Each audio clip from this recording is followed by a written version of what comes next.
Hello and welcome to Gatecrashers. Today I introduce Norman, who is characterizing Gate 3, difficulty at the beginning.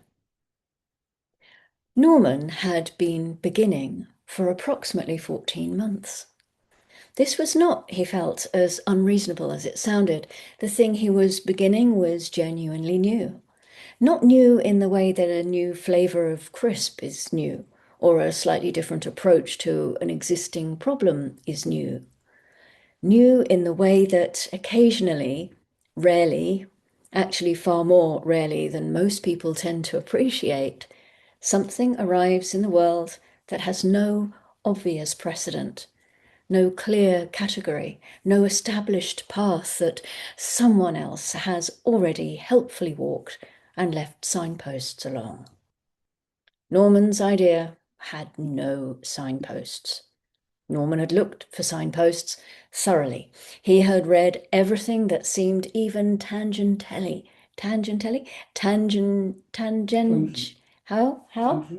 Tangentially tangent, I might have to find a new word for that, even remotely related, spoken to people who might have adjacent experience, filled two notebooks with thoughts that had seemed, at the time of writing, to be leading somewhere definite, and had subsequently revealed themselves to be leading somewhere interesting, which was not quite the same thing.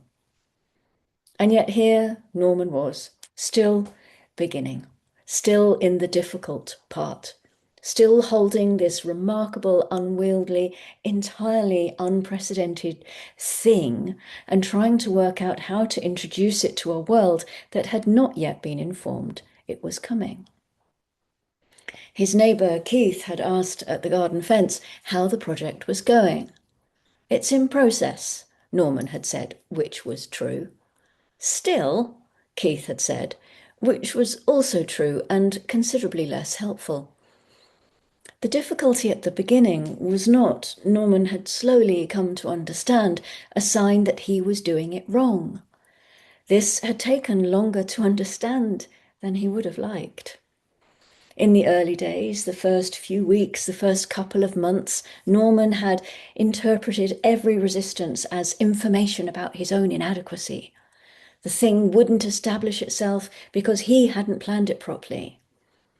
The thing kept shifting because he hadn't thought it through. The thing resisted every attempt to give it a clear and stable form because Norman was, somehow, not yet the right version of himself to carry it. He had spent considerable amount of time trying to become the right version of himself to carry it, which had involved a great deal of reorganizing of his workspace, his approach, his thinking, his schedule, and at one point his entire filing system, which had not, if he was honest, been the bottleneck at all. The filing system had been a displacement activity. Norman had suspected this at the time and confirmed it shortly after. What he hadn't understood, not yet, not in those early months, was that the difficulty was inherent, not personal, not a reflection of his readiness or his capability or the quality of his idea. The difficulty was in the nature of the thing itself. When something genuinely new arrives, something that has not existed before, something that carries with it the potential to change things, it doesn't slot neatly into the existing order. It can't. The existing order wasn't built to accommodate it. And so there is a period, sometimes short, sometimes much less short, of negotiation, of the new thing and the world working out their relationship, of chaos, finding slowly and with some difficulty its order. This was not Norman failing. This was mutation. Now, not every Norman experiences this the same way. There is another kind, and if you've met one, you will recognize the description immediately. This Norman also carries the gate, also stands at the threshold of something new, but where our Norman presses forward through the difficulty, reorganizing, rethinking, reordering, beginning again with the particular stubbornness of someone who cannot quite bring himself to put the idea down and doesn't care what other people have to say about it. Oh no, this Norman has stopped. Not given up exactly. The idea is still there. It hasn't gone anywhere, but the difficulty at the beginning arrived, as it always does, and this Norman took it personally, read it as a verdict rather than a weather condition. Decided somewhere in the inspiration or the confusion of the early stages that the difficulty meant no rather than not yet. This Norman's idea lives in a notebook that hasn't been opened in a while, in a folder, on a desktop, in a conversation that starts with, I had this idea once, past tense, safely historical, no longer required to justify itself to the present. Same gate, same mutative power, same genuinely new thing, waiting at the threshold. Just a Norman who met the difficulty and decided it was a door rather than a weather system to walk through. The idea, for what it's worth, is still there. Ideas like this don't really go away. They just wait for Norman to be ready to begin again. What changed things for our Norman came not as a moment of sudden clarity, but as a conversation with his Aunt Rosemary, who was 83 years old, had started 4 businesses in her lifetime, had written a book that took 11 years to finish, and had a particular quality of attention that made you feel she was listening to the thing underneath the thing you were actually saying. Norman had explained the project. All of it. The 14 months, the resistance, the notebooks, the filing system, the fence conversation with Keith. Rosemary had listened without interrupting, which was itself remarkable. It sounds difficult, she said when he'd finished. Yeah, it is, said Norman. Good, said Rosemary. Norman looked at her. If it were easy, she said, it would mean someone had already done it. The difficulty is the proof that it's new. She picked up her tea. The question isn't whether it's difficult. The question is whether you trust what you're carrying enough to keep going through the difficult part. Norman sat with this. How do you know, he said eventually, when the difficulty is just difficulty and when it's telling you something is wrong? Rosemary considered this with the seriousness it deserved. You get quiet, she said. You stop pushing for a moment, and you feel whether the thing is still alive. Norman got quiet. The thing was still alive, unmistakably, inconveniently, entirely alive. Right then, said Rosemary. Carry on.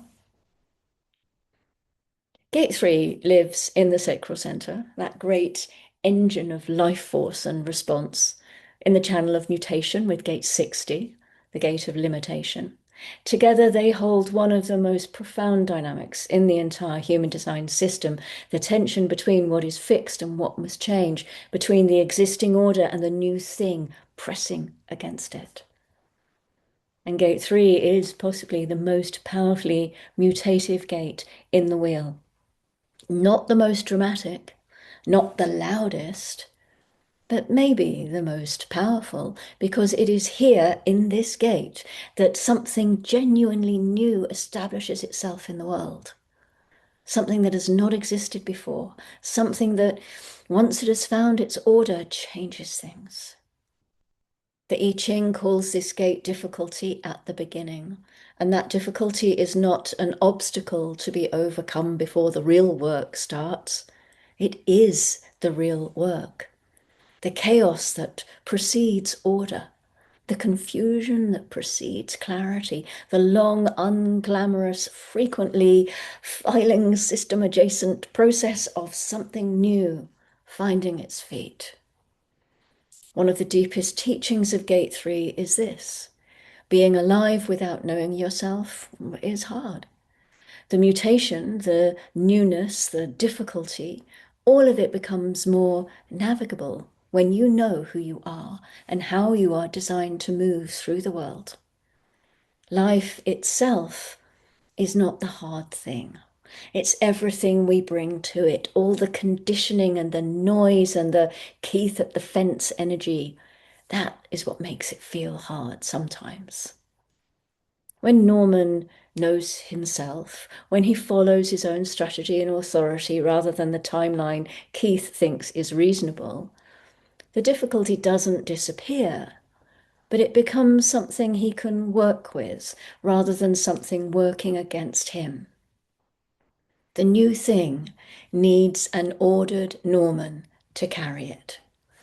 And an ordered Norman, it turns out, is simply a Norman who knows that difficulty is part of the process. It's not a verdict, it's a weather conditioning. Norman is still beginning, but it's a different kind of beginning now.